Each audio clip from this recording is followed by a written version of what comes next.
ఢిల్లీలో ఆశ్రమాన్ని నిర్వహిస్తున్న బాబాపై లైంగిక వేధింపుల ఆరోపణలు కలకలం రేపుతున్నాయి. ఏకంగా 17 మంది విద్యార్థినులు ఆయనపై ఫిర్యాదు చేయడం సంచలనంగా మారింది.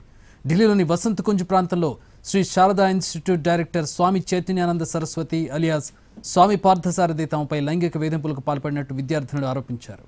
పేద విద్యార్థినులు స్కాలర్షిప్లతో ఈ విద్యా సంస్థలో పోస్ట్ గ్రాడ్యుయేషన్ డిప్లొమా కోర్సులను అభ్యసిస్తున్నారు.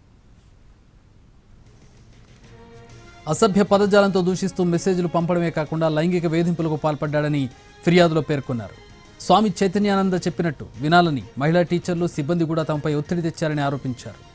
విద్యార్థినులు ఫిర్యాదు ఆధారంగా లైంగిక వేధింపులు ఇతర అభియోగాల కింద కేసు నమోదు చేశారు పోలీసులు.